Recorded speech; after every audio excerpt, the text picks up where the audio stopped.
अस्सलामुअलैकुम। पेशे खिदमत है मर्तबान की आवाज़ें, दूसरा हिस्सा। मारिया ने कहा, हो सकता है केटी कहीं समुद्र में गिर गई हो। मैं नीचे समुद्र में जाकर देखती हूँ। और मारिया फौरन समुद्र में गोता लगा गई। वह रोशनी की किरण की तरह समुद्र की बिखरी हुई मौजों में से गुजरती समुद्र की तह में आ गई। यहाँ भी पानी में काफ़ी हलचल थी। समुद्र के नीचे इतने घने दरख्त, झाड़ियाँ और झाड़ झनकार थी कि मारिया को कहीं कुछ नजर नहीं आ रहा था। उसने जगह जगह केटी को तलाश किया, उसी आवाज़ें भी दी, मगर केटी को तैनवे ने खो में बंद कर रखा था और केटी के जिस्म में अपना खास जहर दाखिल करके उसे बेहोश कर दिया था, जिसकी वजह से केटी के जिस्म से थोड़ी देर के लिए उसकी खुशबू निकलना बंद हो गई थी। मारिया ने आसपास का सारा समुद्र कंगाल डाला, मगर उसे केटी का कोई सुराग ना मिला। वो ऊपर आ गई। ऊपर अगरचे तूफान का जोर हल्का हो गया था, मगर जहाज बुरी तरह डोल रहा था। मारिया ने अंबर नाग, थ्यूसोंग और जूली सोंग को बताया कि केटी समुद्र के नीचे कहीं नहीं है। सबको फिक्र लाहिक हो गई। खुदा जाने केटी कहाँ गायब हो गई थी। अंबर बोला, इसमें कोई शुबा नहीं कि केटी जरूर समुद्र में ही गिरी है। थ्यूसोंग ने कहा, अगर वो समुद्र में गिरती तो उसे ऊपर आ जाना चाहिए था। जूली सोंग ने कहा, यह भी तो हो सकता है कि समुद्र में गिरते ही किसी समुद्री बला ने उसे दबोच लिया हो और वो बेहोश हो गई हो। नाग कहने लगा, कुछ भी हो सकता है, मगर अब सवाल ये पैदा होता है कि अब हमें क्या करना चाहिए। मारिया बोली, हमें हर हालत में केटी को इसी जगह तलाश करना होगा। हम उसे छोड़कर आगे नहीं जाएंगे। सब चुप हो गए। जहाज हचकोले खाता हुआ हिंदुस्तान के साहिल की तरफ बढ़ रहा था। नाग ने कहा, तुम मेरे साथ हो मारिया, हम दोनों एक बार फिर समुद्र में केटी को तलाश करते हैं।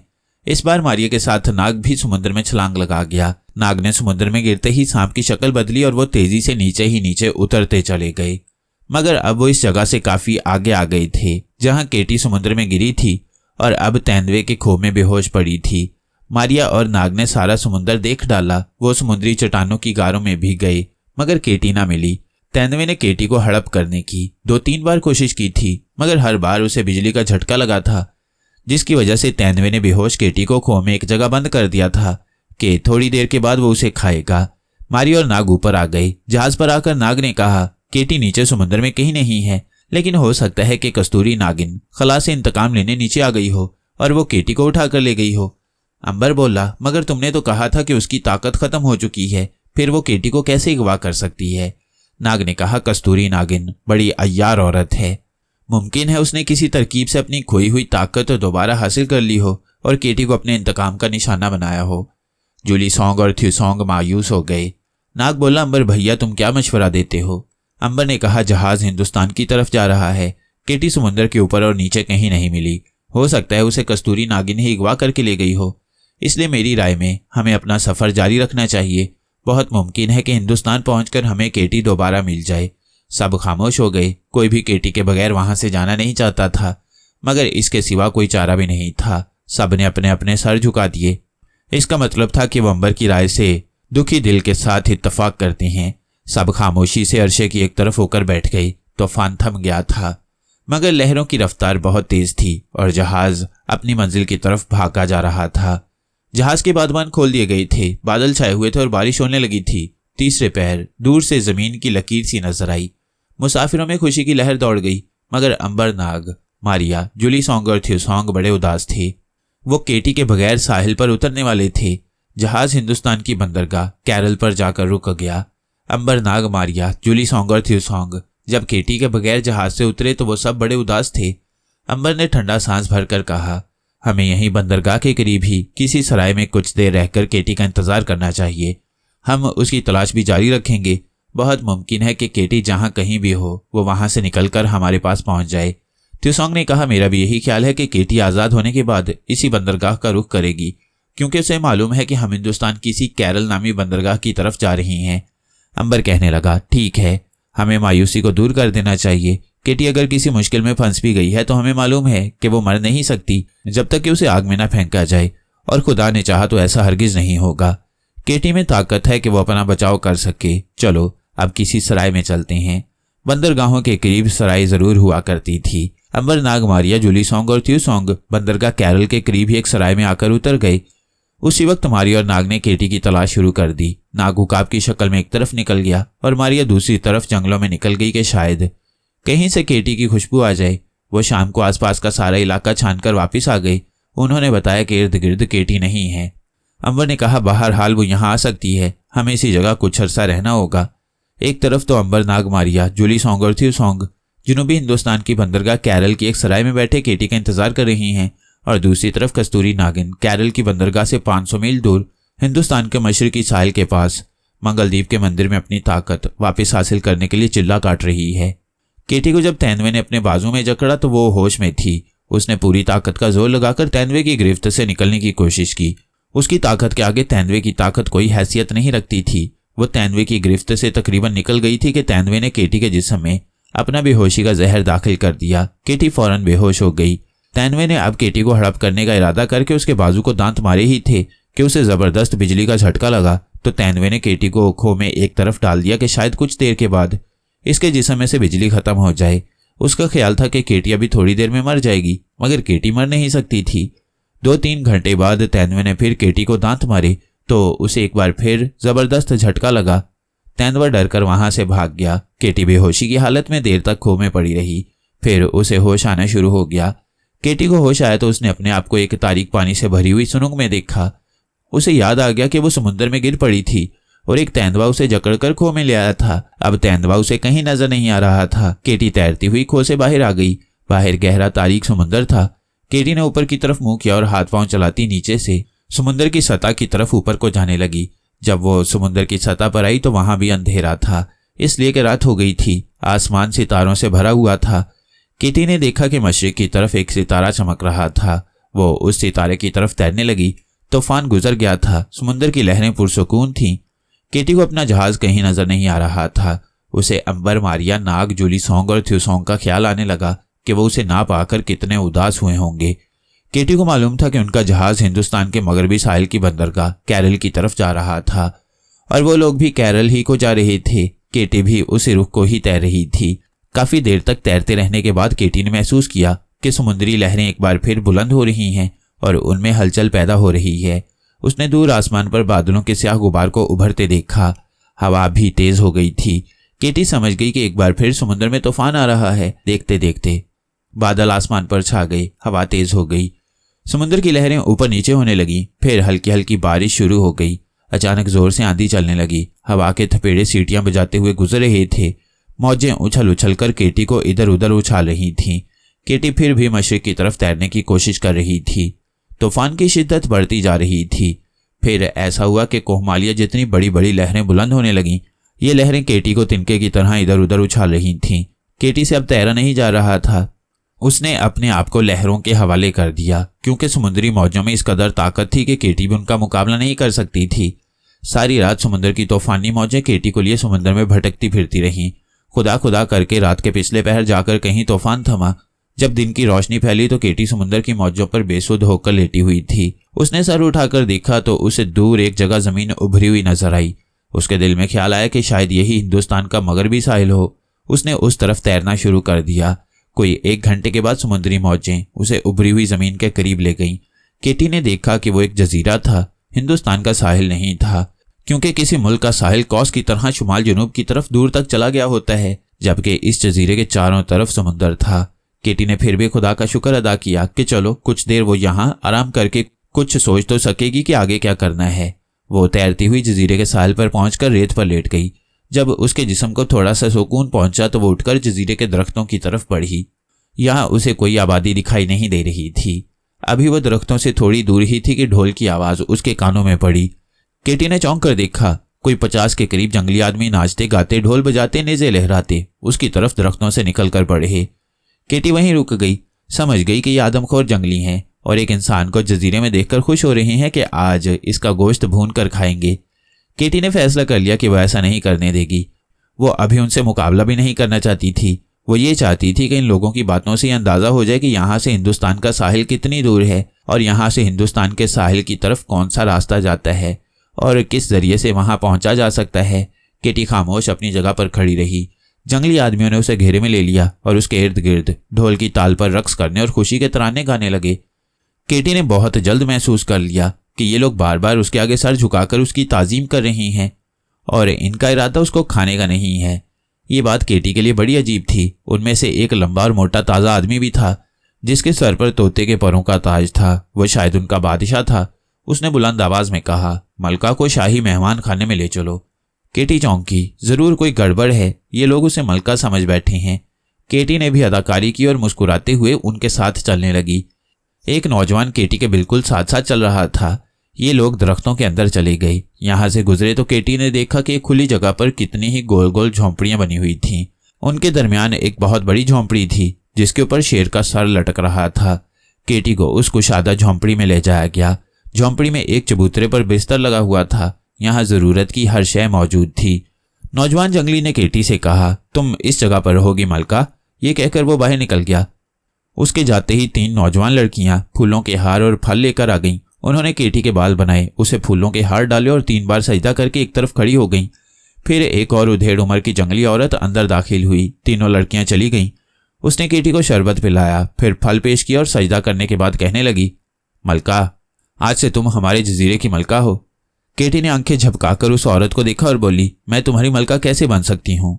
औरत ने कहा, मलका सागू, हमारे जजीरे का दस्तूर है कि जब कभी कोई समुद्र में भटका हुआ मर्द या औरत हमारे जजीरे पर आता है तो हम उसे अपना बादशाह या मलका बना लेते हैं, और जब तक कोई दूसरा इंसान भटकता हुआ जजीरे पर नहीं आता वो मर्द या औरत उस वक्त तक हमारा बादशाह या मलका बना रहता है।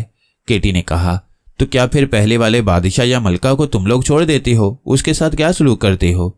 औरत ने कहा, इस वक्त हमारे यहाँ एक मर्द बादशाह मौजूद है। तुम आ गई हो तो अब तुम हमारे जजीरे की मलका हो। उस पहले वाले बादशाह के साथ हम क्या सलूक करते हैं इसका बहुत जल्द तुम्हें पता चल जाएगा। केटी ने कहा, यह कौन सा जजीरा है और यहाँ से मुल्क हिंदुस्तान का साहिल कितनी दूर है? औरत ने कहा, मलका सागू, ये हमें कुछ मालूम नहीं। ये कहकर वो औरत चली गई। केटी ने उठकर बाहर देखा। बाहर 4 जंगली छुरे हाथों में लिए पहरा दे रहे थे। केटी वैसे भी वहां से फरार होकर कहाँ जाती?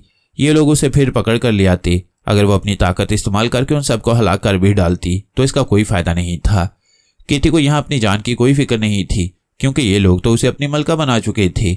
वो अब सिर्फ ये मालूम करना चाहती थी कि इस जजीरे से हिंदुस्तान का साहिल कितनी दूर है। फिर उसे यहाँ से कश्ती हासिल करके हिंदुस्तान के साहिल की तरफ फरार होना था। केटी चबूतरे पर बिछे हुए बिस्तर पर आकर लेट गई। वह सोच रही थी कि जो मर्द उसके यहाँ आने तक जजीरे का बादशाह था वो कौन है और कहाँ है। जरूर वो भी किसी जहाज के गर्क हो जाने के बाद कश्ती में तैरता यहाँ तक पहुंचा होगा और उसे जरूर पता होगा कि यहाँ से हिंदुस्तान का साहिल किस तरफ है। उससे मिलकर केटी यहाँ से कामयाबी से फरार हो सकती थी और हिंदुस्तान पहुंच सकती थी। जब एक लड़की उसके लिए भुना हुआ हिरन का गोश्त और चावल लेकर आई तो केटी ने उससे पूछा कि यहाँ का बादशाह कहाँ है। लड़की ने कहा, मलका सागू, वो कैद में है। केटी चौंकी, तो क्या ये लोग नई मलका या बादशाह मिलने पर पुरानी मलका या बादशाह को कैद कर लेते हैं? केटी की समझ में ये मुअम्मा ना आया। उसने पूछा, तुम पहले वाले बादशाह को कैद क्यों कर लेते हो? लड़की ने सर झुकाकर कहा, मलका सागू, हमें यह बताने की इजाजत नहीं है। और लड़की चली गई। केटी अजीब उलझन में पड़ गई। ये बात तो साफ जाहिर थी कि ये लोग जो कोई भी इस जजीरे में भटका हुआ आता है उसे अपना बादशाह या मलका बना लेते हैं, लेकिन नया बादशाह या मलका मिल जाने पर ये पहले वाले बादशाह और मलका को कैद में किस लिए डाल देते हैं। ये बात केटी की समझ में नहीं आ रही थी। दिन गुजर गया। शाम के वक्त लड़कियां केटी को चश्मे पर ले गईं। वहां उन्होंने केटी को गुस्ल दिया, उसे साफ सुथरे कपड़े पहनाए। केटी ने उनसे भी बातों बातों में पूछा कि जो पहले यहाँ का बादशाह था वो कहाँ है, मगर किसी ने उसके सवाल का जवाब ना दिया। उनमें से एक औरत ने सिर्फ इतना बताया कि 1 बरस पहले यह आदमी किसी जहाज के गर्क हो जाने के बाद एक टूटे हुए तख्ते पर तैरता हमारे जजीरे पर आ गया था और हमने इसे बादशाह बना लिया। केटी ने पूछा, उससे पहले जो बादशाह था वो कहाँ गया? इस पर औरत खामोश हो गई।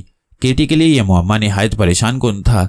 बहरहाल उसने ये पता चलाने की कोशिश शुरू कर दी कि उससे पहले जो जजीरे का बादशाह था वो किस जगह कैद है, मगर यह मौका उसे न मिल सका और केटी की ताजपोशी का दिन आ गया। एक रोज उसे लेने के लिए सारी लड़कियां आ गईं। उन्होंने केटी को मलका का लिबास पहनाया, फिर उसके आगे सजदे किए और एक तख्त पर बिठाकर बाहर ले गईं। बाहर एक शानदार चबूतरे पर हिरन और शेर की खालें बिछी थीं। ऊपर एक तख्त रखा था जिस पर सुंबल के तकिए लगे थे। सारे जंगली और उनका सरदार एक तरफ अदब से खड़े थे। केटी को मलका के लिबास में देखकर सबने खुशी से नारे लगाए। केटी को तख्त पर बिठा दिया। फिर सरदार ने आगे बढ़कर केटी के सर पर खूबसूरत ताज रख दिया। इसके साथ ही ढोल बजने लगे और जंगली खुशी से रक्स करने लगे। फिर सरदार ने हाथ उठाकर कहा, मलका सागू, आज से हमारे जजीरे की मलका है। जब तक इस जजीरे पर कोई और भटकता हुआ आदमी या औरत नहीं आती, मलका सागू हमारी मलका रहेगी। अब केटी से ना रहा गया। उसने बुलंद आवाज में कहा, जो तुम्हारा पहले बादशाह था वो कहाँ है? सरदार ने हाथ उठाया और अपने खास आदमी से कहा, पहले बादशाह को लाया जाए। फौरन 4 आदमी सामने वाली झोंपड़ी की तरफ दौड़े। थोड़ी देर बाद वो बाहर निकले तो उन्होंने एक तश्त उठा रखा था जिस पर एक आदमी का कटा हुआ सर पड़ा था। सरदार ने केटी से कहा, मलका सागू, ये हमारे पहले बादशाह का सर है। हमारा असूल है कि जब हमको नई मलका या बादशाह मिल जाता है तो हम पहले बादशाह या मलका को कत्ल कर देते हैं, क्योंकि हमें फिर उसकी ज़रूरत नहीं रहती। केटी एक बार तो कांप गई। थाल में बेचारे एक बेगुनाह मर्द का कटा हुआ सर इधर उधर लुढ़क रहा था। सरदार ने कहा, मलका सागू, मुर्दा बादशाह के सर पर हाथ रखकर इसको जन्नत में पहुंचा दो। केटी समझ गई कि ये लोग नई मलका या बादशाह मिलने पर उसके साथ भी यही सलूक करेंगे, मगर वो खलाई औरत थी, उसे कत्ल करना कोई आसान बात नहीं थी। केटी ने दिल में अब यही इरादा कर लिया था कि वो यहाँ से चली भी जाए तो आखिर किधर जाएगी। उसे समुद्र के रास्तों का कुछ पता नहीं था। उसने यही सोचा कि यहाँ उनकी मर्जी के मुताबिक हुकूमत करे और किसी तरह उनसे यह मालूम करे कि यहाँ से हिंदुस्तान का मुल्क कौन सी सिमत को है, और फिर एक रोज किसी कश्ती में सवार होकर या वैसे ही समुद्र में छलांग लगा दे और वो हिंदुस्तान पहुंचने की कोशिश करे। चुनाचे केटी ने मुर्दा बादशाह के कटे हुए सर पर अपना हाथ रख दिया और कहा, जाओ, जन्नत में चले जाओ। जंगली बड़े खुश हुए कि उनकी मलका सब कुछ जानती है। उन्होंने जोर जोर से नारे बुलंद किए। मलका के लिए बड़े झोंपड़े को अब एक महल की तरह सजा दिया गया। केटी मलका के लिबास में हर रोज सुबह बाहर दरबार लगाती।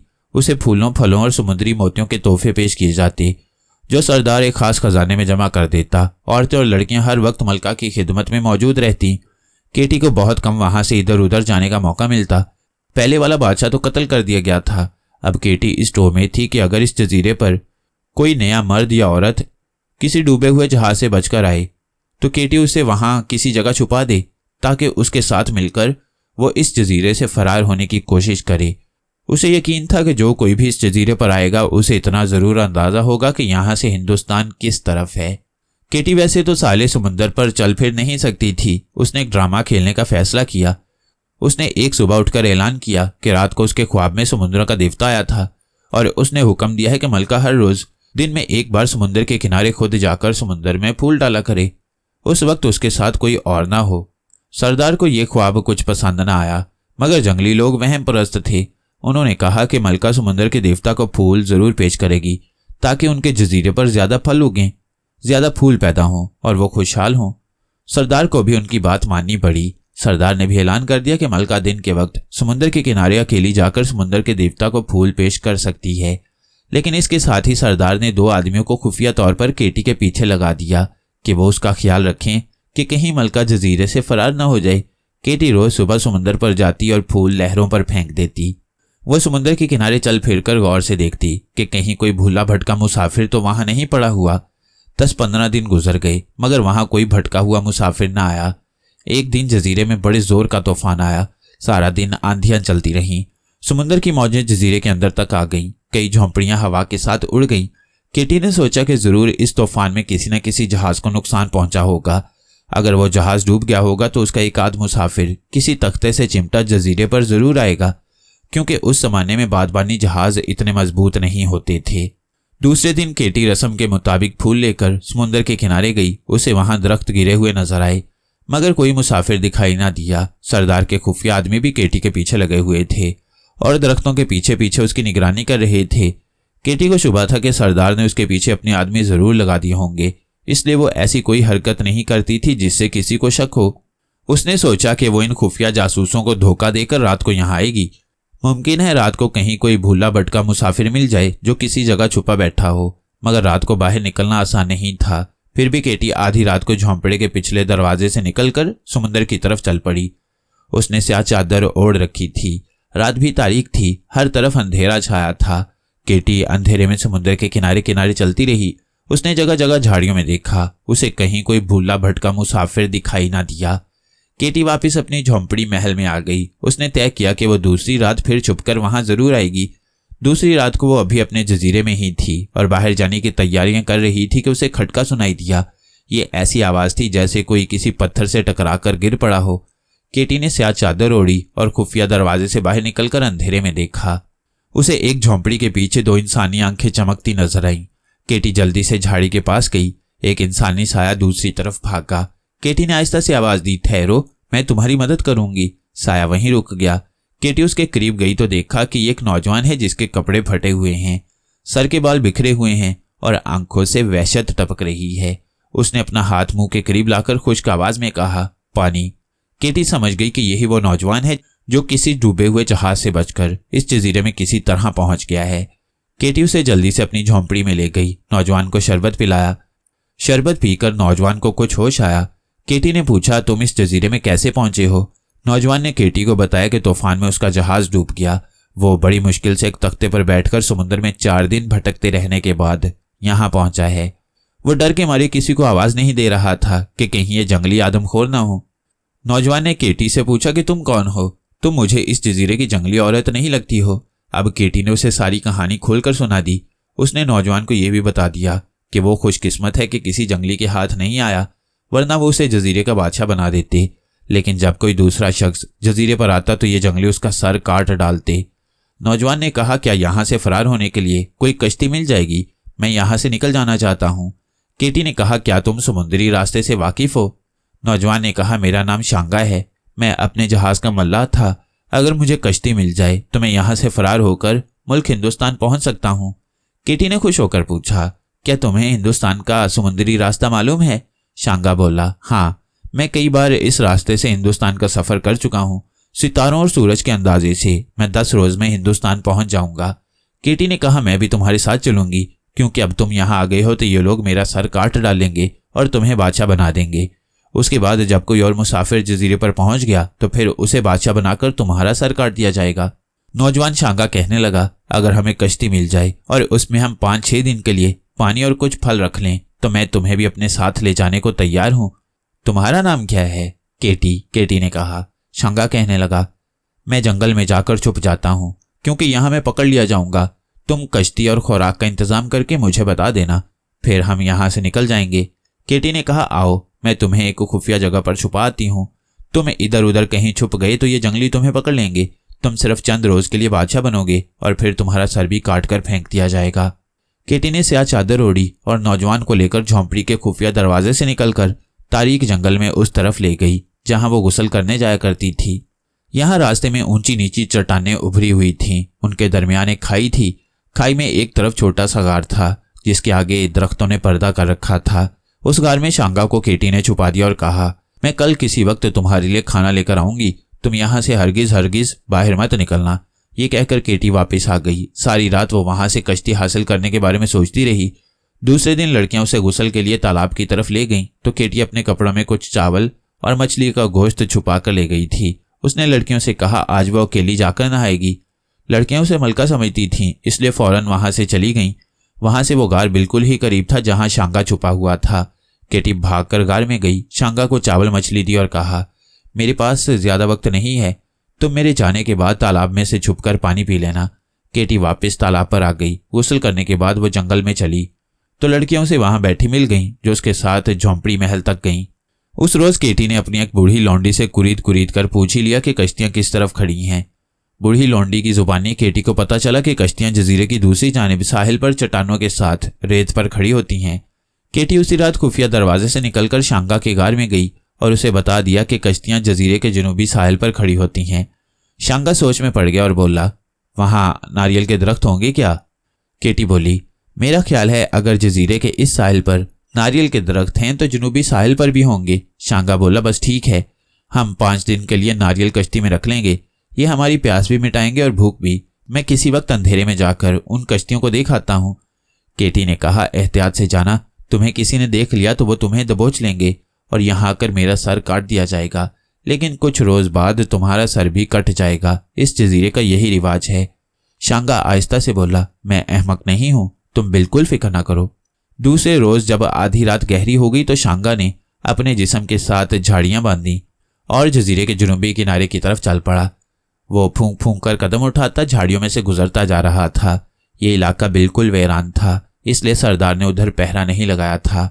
शांगा आखिर समुद्र के किनारे पहुंच गया। यहाँ उसे रेत पर कई कश्तियां दिखाई दी। ये कश्तियां ज्यादा बड़ी नहीं थी मगर बड़ी महफूज थीं। वहां कोई जंगली आदमी नहीं था। शांगा ने सबसे आखिरी कश्ती को चुन लिया। साहिल पर नारियल के बेशुमार दरख्त रात की समुद्री हवा में झूम रहे थे। शांगा ने जमीन पर गिरे हुए बहुत से नारियल उठाकर आखिरी कश्ती में एक तरफ रख दिए और दबे पांव चलता अपने गार में वापस आ गया। अगली रात जब केटी अंधेरे में खुफिया दरवाजे से निकलकर शांगा के पास आई तो उसने उसे खुशखबरी सुनाई कि कश्ती बिल्कुल तैयार है, अब उन्हें यहाँ से फरार हो जाना चाहिए। दोनों ने मिलकर यह फैसला किया कि कल रात वो जजीरे से फरार हो जाएंगे। दूसरी रात को केटी ने जल्दी ही कनीजों को झोंपड़े महल से भेज दिया। जब रात गहरी हो गई और जजीरे में सन्नाटा छा गया तो केटी खुफिया दरवाजे से निकलकर शांगा के गार की तरफ चल पड़ी। शांगा पहले ही उसका इंतजार कर रहा था। दोनों वहां से कश्ती की तरफ रवाना हो गए। शांगा उसे आखिरी कश्ती के करीब ले गया और आहिस्ता से बोला, कश्ती में मैंने बहुत से नारियल रख लिए हैं, ये 5-6 दिन के लिए हमारे खाने के लिए काफी होंगे। शांगा ने कश्ती को रेत पर समुद्र की तरफ खींचा। जो ही उसने कश्ती को घसीटा, इसकी आवाज पैदा हुई और 6-7 जंगली एक तरफ से निकल कर आ गए। उन्होंने आते ही कश्ती और शांगा को दबोच लिया, शांगा की गर्दन पर छुरा रख दिया और दोनों को घसीटते हुए एक तरफ ले गए। उन्होंने फौरन ढोल बजाना शुरू कर दिया। ये खतरे का इशारा था। एकदम से वहां 50-60 जंगली सर पर पहुंच गए। केटी ने सोचा कि अगर मैं यहाँ इन जंगलियों का मुकाबला करती हूँ तो ये लोग शांगा को जरूर मार डालेंगे, इसलिए बेहतर यही है कि अब मामला खुले मैदान में ही तय होना चाहिए। केटी ने अपनी स्याह चादर उतार कर फेंक दी और कहा, मैं तुम्हारी मलका सागू हूँ, इस नौजवान को छोड़ दो। सरदार भी वहां भागता हुआ आ गया। ढोल की आवाज ने सारे जंगलियों को बेदार कर दिया था।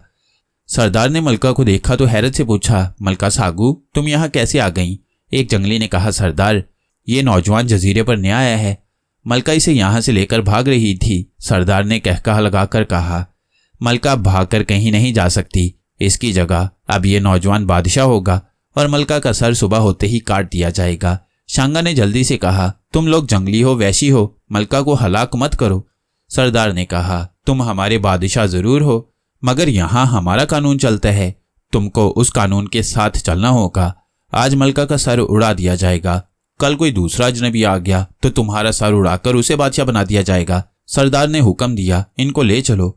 दोनों को अलग अलग झोंपड़ियों में बंद कर दिया गया। शांगा की तो खूब आवभगत होने लगी। लड़कियां उसके झोंपड़े में फल फूल और शरबत लेकर गईं और केटी को रस्सियों से जकड़कर एक झोंपड़ी में डाल दिया गया।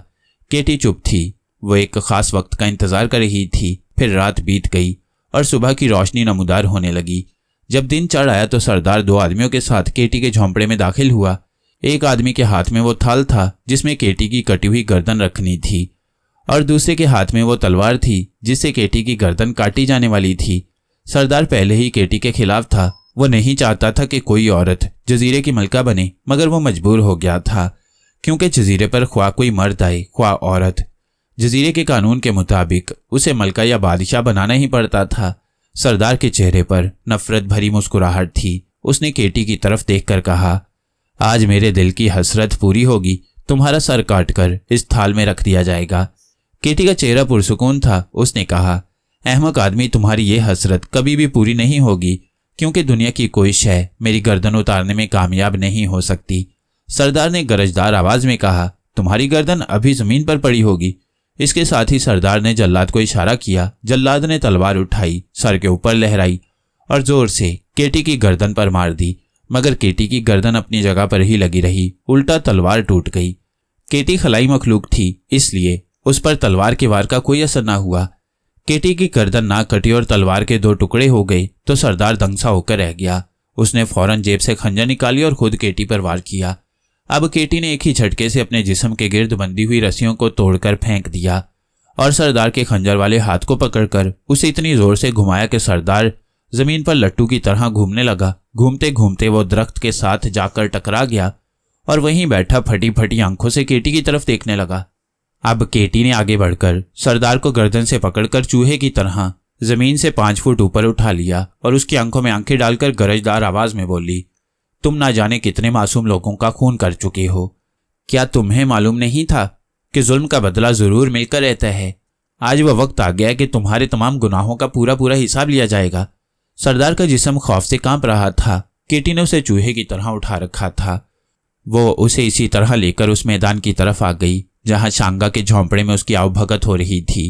जंगली अपने सरदार को चूहे की तरह मलका के हाथ में लटका हुआ देखकर केटी की तरफ दौड़े, मगर केटी ने दूसरे हाथ से 3 जंगलियों को मौत की नींद सुला दिया।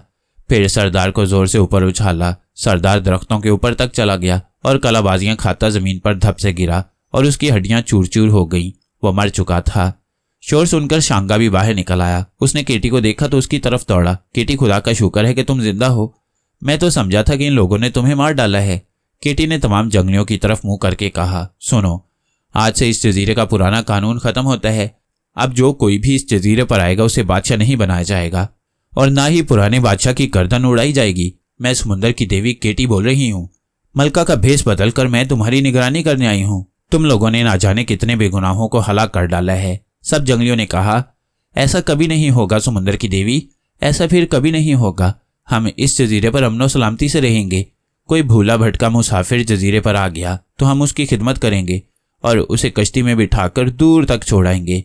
केटी ने कहा, ठीक है, तुम लोग अब हमारे लिए कश्ती तैयार करके लाओ जो शानदार और मजबूत हो, क्योंकि मैं और ये नौजवान अब तुम्हारे जजीरे पर नहीं रहेंगे। हम हिंदुस्तान की तरफ जाएंगे। जंगली तो केटी के आगे पीछे फिर रहे थे। उसी वक्त उन्होंने काफी बड़ी कश्ती को सजा दिया। उसमें जरूरत की सारी चीजें भर दी, मछली, उबले चावल, फल, नारियल, मीठा पानी वगैरह। केटी ने शांगा को कश्ती में बिठा दिया, फिर खुद एक बार जजीरे के लोगों को खबरदार किया कि वो जजीरे पर आने वाले तबाहाल मुसाफिरों की मदद करें और उन्हें कश्ती देकर यहाँ से रुखसत करें, और फिर वो खुद भी कश्ती में बैठ गई। शांगा एक तजुर्बाकार मल्लाह था और इस समुद्र के चप्पे चप्पे से वाकिफ था। उसने कश्ती को मशरिक की तरफ चलाना शुरू कर दिया और आहिस्ता आहिस्ता जजीरे का साहिल दूर होने लगा। जंगली साहिल पर खड़े हुए थे और मलका की शान में नारे लगा लगा कर उनको अलविदा कह रहे थे। 5 दिन के समुद्री सफर के बाद उन्हें हिंदुस्तान का साहिल दिखाई दिया। रास्ते में शांगा ने केटी से पूछा था कि उसके पास इतनी ताकत कहाँ से आ गई थी। इसके जवाब में केटी ने यही बताया कि जब उसे गुस्सा आता है तो एक खास जादू के जरिए उसके पास ये जबरदस्त ताकत आ जाती है। कश्ती हिंदुस्तान के साहिल के साथ जाकर लग गई। मालूम हुआ कि केरल की बंदरगाह वहां से 15 कोस शुमाल की तरफ है। शांगा ने केटी को केरल की बंदरगाह पर पहुंचा दिया और खुद दूसरे शहर की तरफ चला गया। केरल में आते ही केटी का चेहरा खुशी से खिल उठा, क्योंकि उसे इस शहर से अंबर नागमारी और जूली सॉन्ग वगैरह की खुशबू आ रही थी। दूसरी तरफ अंबर नाग वगैरह को भी जब केटी की खुशबू आई तो वो सराय से बाहर निकल आए। दूर से केटी को आता देखकर अंबर नाग, मारिया, थ्यूसोंग और जूली सॉन्ग उसकी तरफ दौड़े और उसे सराय में ले आए। सराय में आकर केटी ने उन सबको अपनी कहानी सुनाई तो वो बड़े हैरान हुए। थ्यूसोंग कहने लगा, हम एक बार फिर इकट्ठे हो गए हैं, मालूम नहीं कब फिर जुदा हो जाएंगे, इसलिए हमें इसी खुशी में दरिया पर चलकर कश्ती की सैर करनी चाहिए। सब तैयार हो गए। केरल शहर के अंदर एक दरिया खेतों और नारियल के बागों के दरमियान से होकर गुजरता था। ये सारे दोस्त एक कश्ती में बैठ गए और दरिया की सैर करने लगे। दरिया ज्यादा चौड़ा नहीं था, उसके किनारे बहुत करीब करीब थे और दोनों किनारों पर नारियल के दरख्त झुके हुए थे। ये दोस्त दरिया के दूसरे किनारे पर जाकर बैठ गए और बातें करने लगे। हवा बड़ी खुशगवार थी। आसमान पर हल्के हल्के बादल छाए हुए थे। ठंडी हवा चल रही थी। नाग भी टहलते टहलते नारियल के बाग में एक तरफ निकल गया।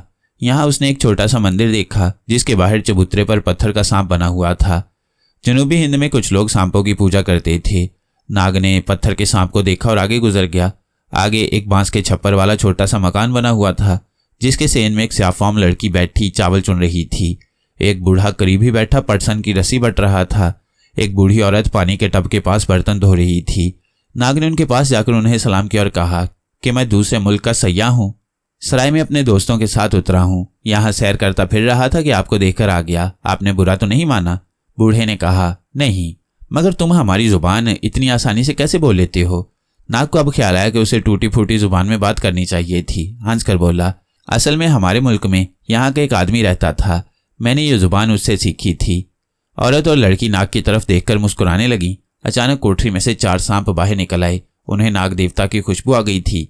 नाग ने सांपों की जुबान में हल्की सी सरगोशी की और उन सांपों को मना किया कि उसके आगे सर न झुकाएं, क्योंकि वो नहीं चाहता था कि इन लोगों को नाग के देवता होने का पता चले। सांप वहीं रुक गए। लड़की बोली, पिताजी ये सांप बाहर कैसे निकल आए? बाप बोला, यही तो मैं सोच रहा हूँ। जाओ इनको जाकर पटारी में बंद कराओ। काली लड़की फौरन उठी और सांपों को उठाकर अंदर ले गई। फिर वो बाहर आकर चावल चुनने बैठ गई। वो नाग की तरफ बीच बीच में देखकर मुस्कुरा देती थी। नाग सोचने लगा, ये काली लड़की उसकी तरफ देखकर मुस्कुरा क्यों रही है? वो उसके माँ बाप के पास बैठा इधर उधर की बातें कर रहा था कि एक सांप बाग में से आया और नाग को देवता समझकर उसकी तरफ बढ़ा। असल में इन लोगों ने सांप पाल रखे थे। नाग ने जल्दी से सांप की जुबान में उसे अपनी ताजीम करने से मना कर दिया। इस पर सांप जल्दी से लड़की की तरफ मुड़ गया जो उसकी प्याली में दूध डाल रही थी। काली लड़की अब भी मुस्कुरा रही थी। काली लड़की ने सांप को उसके सर पर प्यार करते हुए सांपों की जुबान में कहा, पहले दूध पी लो, फिर नाग देवता को सलाम कर लेना। नाग तो अपनी जगह से उछल पड़ा। उसे यकीन नहीं आ रहा था कि ये लड़की सांपों की जुबान जानती है। वो काली लड़की की तरफ देखने लगा। काली लड़की ने नाग की तरफ देखते हुए सांपों की जुबान में कहा, नाग देवता को मेरा भी सलाम पहुंचे। काली लड़की के माँ बाप सांपों की जुबान से नावाकिफ थे, इसलिए उन्हें मालूम ही ना हो सका कि उनकी बेटी नाग से क्या बातें कर रही है। नाग ने सांप की जुबान में काली लड़की से पूछा, तुम ये जुबान कैसे जानती हो?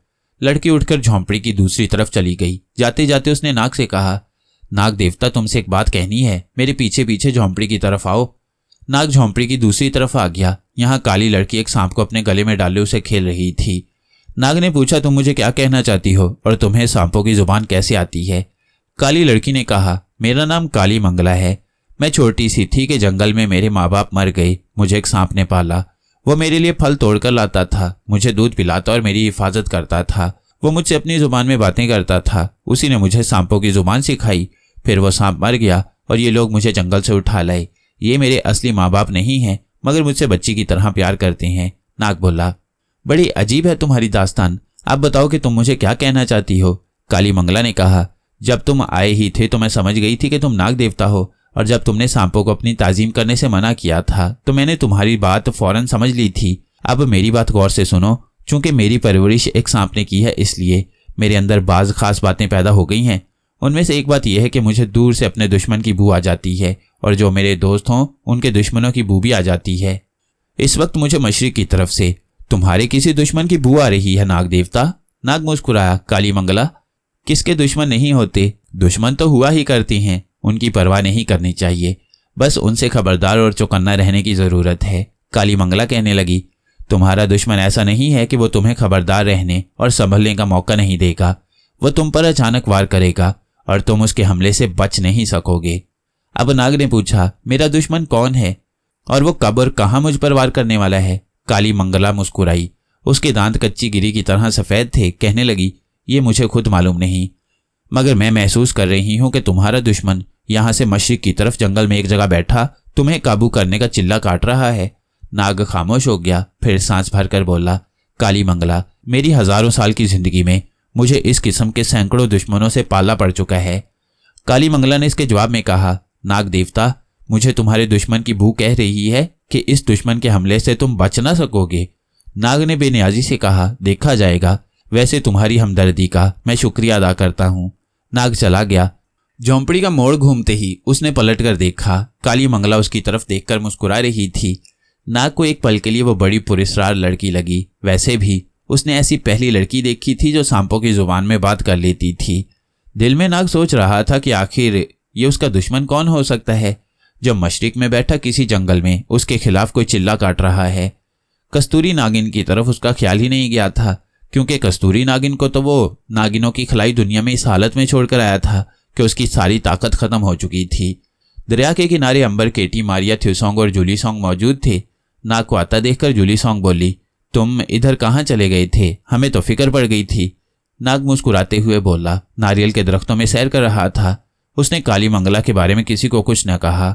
ये लोग कुछ देर दरिया की सैर करते रहे, फिर वापस अपनी सराय में आ गए। 2 रोज कैरल के शहर में रहने के बाद उन्होंने सलाह मशवरा शुरू कर दिया कि अब उन्हें किस तरफ जाना चाहिए। कोई किसी तरफ जाने को कहता, कोई किसी तरफ। सबने नाग से उसकी राय पूछी तो नाग ने कहा, मेरा ख्याल है हमें बंगाल की तरफ निकल जाना चाहिए। बंगाल का जादू बड़ा मशहूर है। थ्यूसोंग और केटी ने कहा कि ठीक है, हमें बंगाल ही की तरफ चलना चाहिए। जूली सोंग से उसकी राय पूछी गई तो वो बोली, मैं तो आपकी राय के साथ हूँ। बंगाल मैंने पहले नहीं देखा, इसी बहाने बंगाल देख लूंगी। बंगाल जाने के लिए उन्हें केरल शहर की सराय से ही एक काफिले में शरीक होना पड़ा। बंगाल हिंदुस्तान के शुमाल मगरिब में वाक़ई है।